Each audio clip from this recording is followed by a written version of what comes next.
అల్లూరి జిల్లా 15 ఎకరాల గంజాయి తోట ధ్వంసం. సూపర్ సర్పంచ్ సంజీవ్ ఆధ్వర్యంలో 15 ఎకరాల గంజాయి తోట ధ్వంసం. అల్లూరి జిల్లా కొయ్యూరు మండలం బూదరాల పంచాయతీ అన్నవరం అటవీ ప్రాంతంలో 15 ఎకరాల గంజాయి తోట సూపర్ సర్పంచ్ సంజీవ్ ఆధ్వర్యంలో గిరిజనులు ధ్వంసం చేశారు. గంజాయి పంటలు వలన అనర్థాలను తెలియజేస్తూ గంజాయి రవాణా చేసిన వారు ఇప్పటికే కుటుంబాలకు దూరమై జైల్లో మగ్గుతున్నారని, వీటి వలన కుటుంబాలకు లాభాలు లేవని అవగాహన కల్పించి గిరిజనులలో మార్పు తీసుకొస్తున్న సూపర్ సర్పంచ్ సంజీవ్. అందరికీ నమస్కారం. అల్లూరు సీతారామరాజు జిల్లా కొయ్యూరు మండలం బూదరాళ్ళు పంచాయతీ పరిధిలో అన్నవరం అనే గ్రామంలో గంజాయి ఎవరైతే సాగు చేశారో ఆ గ్రామానికి వచ్చి గత వారం రోజుల క్రితం గ్రామస్తులందరికీ సమావేశం ఏర్పాటు చేసి గంజాయి వల్ల జరిగేటువంటి అనర్థాలు ఏవైతే ఉన్నాయో వాటికి సంబంధించి ప్రభుత్వాలు చాలా సీరియస్గా పగడబందీగా గంజాయిని నిర్మూలించాలని చెప్పేసి కేంద్ర రాష్ట్ర ప్రభుత్వాలు ప్రతిష్టాత్మకంగా తీసుకుంది. దాంట్లో భాగంగా అన్నవరం గ్రామస్తులైనటువంటి వారికి ఎవరైతే సాగు చేస్తారో వాళ్ళ దగ్గరికి వచ్చి అవగాహన పరచడంతో ఈరోజు గ్రామస్తులందరూ కూడా మూకుమ్మడిగా మేము చెప్పిన మాటకి అందరూ కూడా ఏకీభవించి అందరూ కూడా ఈరోజు అన్నవరం గేదొరబ్బాకి సంబంధించిన ఫారెస్ట్లో గంజాయి సాగు చేశారు. ఈరోజు మూకుమ్మడిగా అందరూ వచ్చి గ్రామస్తుల సహకారంతో ఈరోజు గంజాయిని నరకడం అయితే జరుగుతూ ఉంది.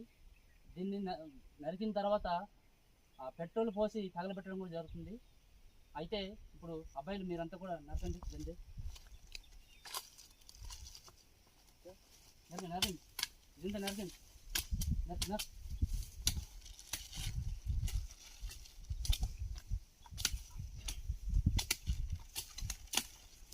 నరికి ఇవన్నీ పోగు పెట్టండి,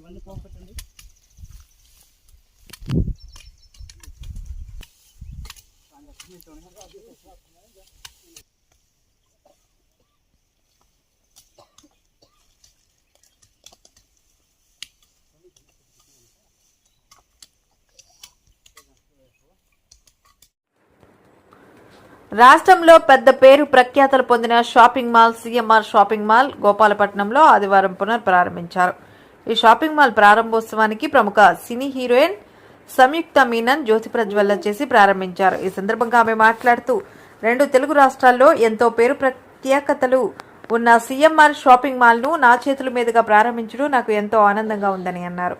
ఎంతో నాణ్యతతో తయారు చేసిన వస్త్రాలు, సరసమైన ధరలకు బంగారు ఆభరణాలతో పాటు అనేక కొత్త డిజైనర్లతో ప్రజలకు అందుబాటులో ఉన్న సిఎంఆర్ షాపింగ్ మాల్లో ప్రజలు కొనుగోలు చేయాలని 2 రాష్ట్రాల ప్రజలను కోరుతూ తెలుగు రాష్ట్రాల ప్రజలకు సంక్రాంతి శుభాకాంక్షలు తెలిపారు. ఈ కార్యక్రమంలో సిఎంఆర్ షాపింగ్ మాల్ అధినేత మావూరి వెంకటరమణ, స్థానిక ఎమ్మెల్యే గణబాబు తనయుడు మౌర్య సింహ, సిఎంఆర్ ఇన్ఛార్జ్ మాడా, పలువురు షాపింగ్ మాల్ ప్రతినిధులు తదితరులు పాల్గొన్నారు.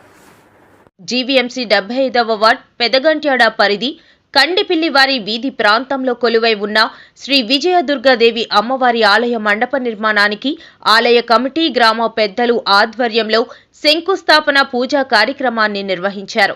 ఈ కార్యక్రమానికి ముఖ్య అతిథులుగా స్థానిక శాసనసభ్యులు, రాష్ట్ర తెలుగుదేశం పార్టీ అధ్యక్షులు పల్లా శ్రీనివాసరావు, శ్రీ దుర్గా గణపతి సమేత జ్ఞాన సరస్వతి అమ్మవారి ఆలయ చైర్మన్ ఆకుల అప్పలసూరి పాల్గొని అమ్మవారికి ప్రత్యేక పూజలు నిర్వహించి అనంతరం శంకుస్థాపన పూజా కార్యక్రమంలో పాల్గొన్నారు. ఈ సందర్భంగా ఎమ్మెల్యే పల్లా మాట్లాడుతూ అమ్మవారి ఆలయ మండప నిర్మాణంలో సహాయ సహకారాలు అందించిన ప్రతి ఒక్కరిపై అమ్మవారి కరుణ కటాక్షాలు ఎల్లప్పుడూ ఉండాలన్నారు. అలాగే నియోజకవర్గంలో పలు ప్రాంతాలలో ఆలయ అభివృద్ధిలోనూ అలాగే పలు సామాజిక కార్యక్రమాలు నిర్వహించడంలోనూ ఆకుల అప్పలసూరి ఎంతో మందికి ఆదర్శంగా నిలవడం అభినందించదగ్గ విషయమన్నారు. అమ్మవారి కరుణ కటాక్షాలు గ్రామ ప్రజలందరిపైన ఎల్లప్పుడూ ఉండాలని ఆకాంక్షించారు.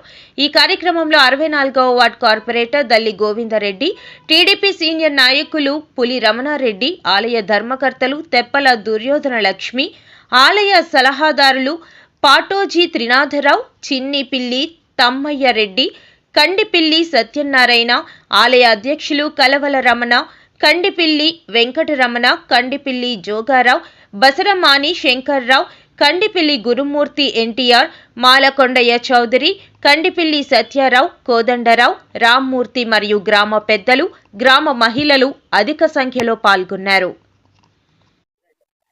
అందరికీ నమస్కారం. ఈరోజు పాత గ్రామం అయినటువంటి కండేపల్లి వారి వీధిలో మరి విజయదుర్గ అమ్మవారు ఆలయ ప్రాంగణంలో నూతనంగా మరి ఆ కళ్యాణ మండపం నిర్మాణం చేయడానికి ఈరోజు గ్రామ పెద్దలందరూ కూడా శ్రీకారం చుట్టారు. దాంట్లో భాగంగా మరి స్థానిక కార్పొరేటర్ సోదరులు మా దల్లి గోవిందరెడ్డి గారిని, అలాగే మా సీనియర్ నాయకులు, నిర్వాసిత నాయకులు, టీఎన్టీసీ నాయకులు అయినటువంటి పులి రమణారెడ్డి గారిని మరి దీనికి ఆహ్వానించడం జరిగింది. ఇంకా అలాగే గ్రామ పెద్దలు అందరూ ఉన్నారు. అలాగే సీనియర్ నాయకులు పెద్దాడ సోమనాయుడు గారు, మహిళా సోదరిమణులు అందరూ కూడా ఈరోజు ఇక్కడ శాస్త్రోక్తంగా మరి మనం శంకుస్థాపన చేయడం జరిగింది. అమ్మవారి యొక్క ఆశీస్సులు అందరికీ ఉండాలని, ఏదైతే ఈ స్లాబ్ తలపెట్టారో అది త్వరితగతిన అయ్యేటట్టుగా అమ్మవారి ఆశీర్వచనలు ఉండాలని కోరుకుంటూ, అలాగే ఈ ప్రాంతం అంతా సుభిక్షంగా ఉండాలని చెప్పేసి కూడా తెలియజేస్తున్నారు, కోరుతున్నాను. దీంతో పాటు మరి ఆలయ నిర్మాణం చేసినటువంటి ప్రాంగణంలో సుమారు ఎకరన్నర సైట్ ఉంది. దీంట్లో కూడా పార్క్ నిర్మాణం చేయాలని చెప్పేసి గ్రామస్తులు గత 5-6 సంవత్సరాల నుంచి కూడా అడుగుతున్నారు. దీంట్లో కూడా ప్రాంగణం ఇది ఏపీఐసీ ల్యాండ్ అయినప్పటికీ కూడా గ్రామాన్ని ఆడుకున్నటువంటి ఏపీఐసీ ల్యాండ్ లో పార్కులు నిర్మాణం చేయాలి తప్ప దీంట్లో ఇండస్ట్రీ పెట్టడానికి లేదు. అందుకని ఇందులో పార్క్ నిర్మాణం చేసి వాకింగ్ ట్రాక్, జిమ్ ఎక్విప్మెంట్ కూడా ఏర్పాటు చేస్తామని చెప్పి ఈ సందర్భంగా తెలియజేస్తున్నాం. అలాగే దీనికి ప్రతి ఒక్కరు కూడా సహకారం అందించాలి. ఈరోజు పిల్లలందరూ కూడా ఈ సెల్ ఫోన్ బారిన, టీవీల బారిన పడుతున్నారు. ఎందుకంటే ఆడుకోవడానికి ఆట స్థలాలు లేకపోవడం వల్ల. కనుక దానికి అందరూ కూడా సహాయ సహకారాలు అందించాలని చెప్పి కోరుకుంటున్నాను. నమస్కారం. గౌరవనీయులు, మిత్రులు, ఆంధ్రప్రదేశ్ రాష్ట్ర ఉప ముఖ్యమంత్రి శ్రీ కొండదెల పవన్ కళ్యాణ్ గారు, వేదిక పైన సహచర మంత్రివర్గ సభ్యులు, వేదిక పైన ఉన్నటువంటి గౌరవ ప్రజాప్రతినిధులు, పార్లమెంట్ సభ్యులు, శాసనసభ్యులు, అదేవిధంగా వివిధ కార్పొరేషన్ చైర్మన్లు అందరికి కూడా మనస్ఫూర్తిగా ఈరోజు ఈ కార్యక్రమానికి, ఒక పవిత్రమైన కార్యక్రమానికి చేసిన సోదరిమణులందరికీ పేరు పేరున మనస్ఫూర్తిగా నమస్కారాలు, అభినందనలు, శుభాభినందనలు. ప్రతిరోజు ఒక ముఖ్యమైనప్పటికీ ఈ రోజుకు ఒక ప్రత్యేకత ఉంది. ఈ రోజు మనం అందరం, తెలుగు వారందరం కూడా గర్వంగా తెలుగు రాష్ట్రంలో మేమున్నామని చెప్పుకునే రోజు వచ్చిందంటే అది ఒక వ్యక్తి వల్ల. ఆ వ్యక్తే పొట్టి శ్రీరాములు గారని చెప్పి కూడా మీకు తెలియజేస్తున్నా. మనం అందరం 24 గంటలు ఆలోచిస్తూ ఉంటాం, మన కోసం ఆలోచిస్తాం. ఇంకొద్ది ఎక్కువైతే మన కుటుంబం కోసం ఆలోచిస్తాం. కొంతమంది గ్రామం కోసం ఆలోచిస్తారు. కానీ కొద్ది మంది, ఏ ఒక్కరో జాతి కోసం ఆలోచిస్తారు. తెలుగు జాతి కోసం ఆలోచించి దాన్ని సాధించి పెట్టిన ఏకైక వ్యక్తి పొట్టి శ్రీరాములు గారని చెప్పి కూడా మీకు తెలియజేస్తున్నా. అయితే జరిగిన సంఘటన ఇప్పుడే ఒక ఫిల్మ్ చూపించారు. ఒక మనిషి ఒకటి సాధించాలంటే ఎన్ని అవస్థలు పడాలనో ఆ ఫిల్మ్లో చాలా స్పష్టంగా చూపించే పరిస్థితి వచ్చింది. 58 రోజులు ఉదయం బ్రేక్ఫాస్ట్ చేసి మధ్యాహ్నం భోజనం చేయకపోతే తట్టుకోలేం.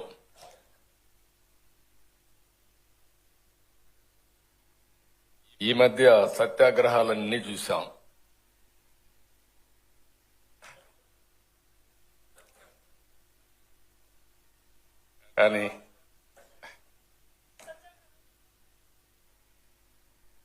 కానీ ఒక సంకల్పం,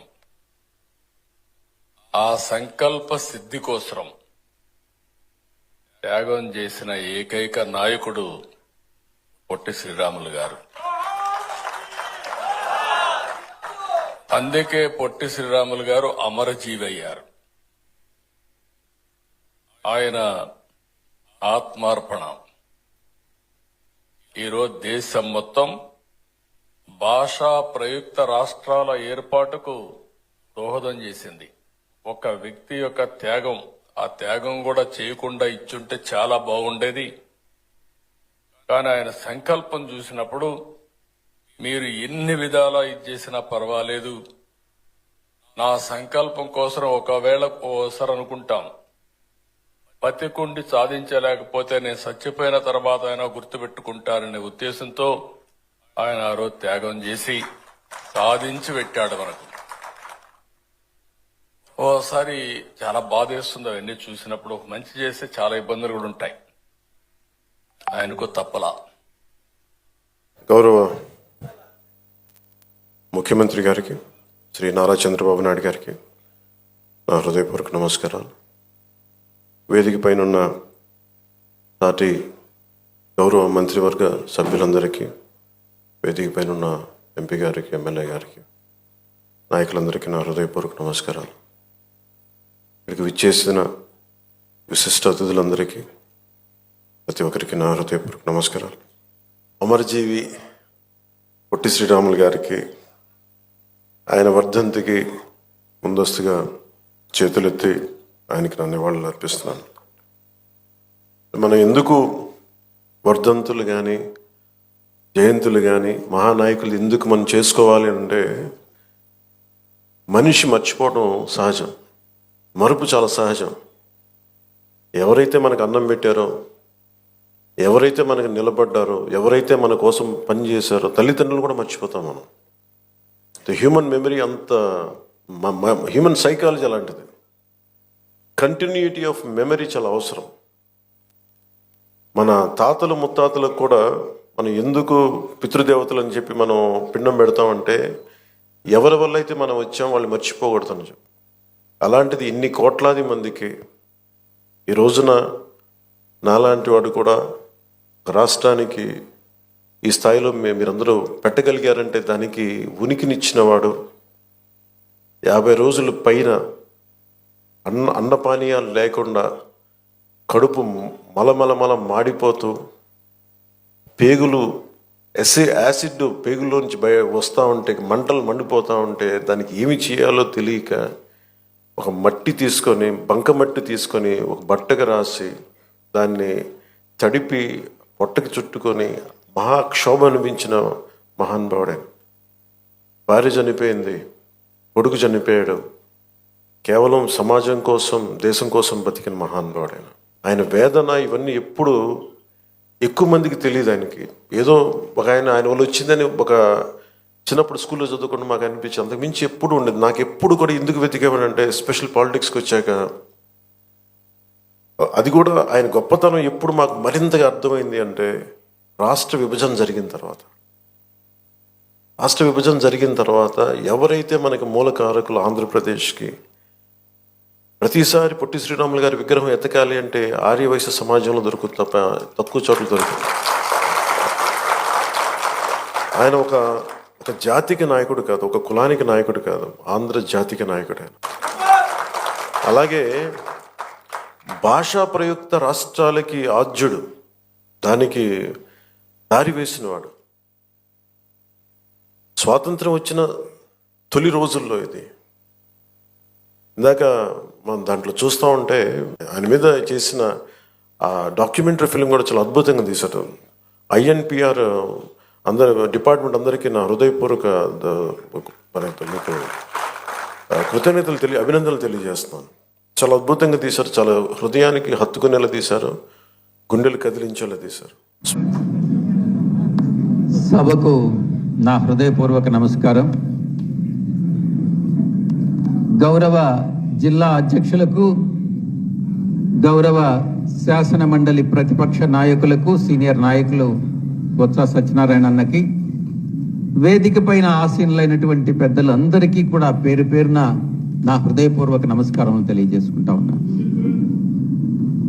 తిరిగి ఉత్తరాంధ్రకు రావడం చాలా సంతోషంగా ఉంది. మీ అందరితో కలిసి పని చేయాలన్నటువంటి ఆకాంక్షతో మళ్ళీ తిరిగి ఇక్కడికి వచ్చాను. ఈ సందర్భంగా మనం ఈ యొక్క గతంలో ఎక్కడ ఏ కార్యాలయం నుంచి అయితే పనిచేశామో, జీవీఎంసీ ఎన్నికల్లో ఎక్కడి నుంచి అయితే పనిచేసి విజయం సాధించామో, ఇది ఒక అదృష్టమైనటువంటి ప్రదేశంగా భావించి ఇక్కడ తిరిగి ఈ ఆఫీసుని పునరుద్ధరించాలి అన్నటువంటి నిర్ణయాన్ని అమర్కి తెలిపినప్పుడు నేను అందరం కలిసి మల్లా విజయప్రసాద్ గారిని కోరినప్పుడు ఆయన దానికి ఎటువంటి కాలయాపన లేకుండా అంగీకరించి మొత్తం ఖర్చంతా ఆయన భరించి దీన్ని పునరుద్ధరించడం అన్నటువంటిది ఆయన్ని ఈ సందర్భంగా అభినందించాల్సినటువంటి విషయం. నా మనస్ఫూర్తిగా అందరం కూడా అభినందిస్తా ఉన్నాం. ఇక గతంలో విశాఖపట్నంలో మన జిల్లా అధ్యక్షులు చెప్పినట్టుగా 97, 92, 95 ఈ రకంగా 70, 60 తేడాతో మనం ఓడిపోవడం జరిగింది. కానీ అది తిరిగి పునరావృతం కాకుండా మనం చూసుకోవాలి. దానికి కారణాలు ఏంటి అన్నటువంటిది మనమే ఇంట్రాస్పెక్షన్ అన్నటువంటిది చేసుకోవాలి. కారణాలు తెలుసుకుని ఆ కారణాలకు ఏదైతే సమస్యలు ఉన్నాయో, ఏదైతే కారణాలో ఆ కారణాలని మనం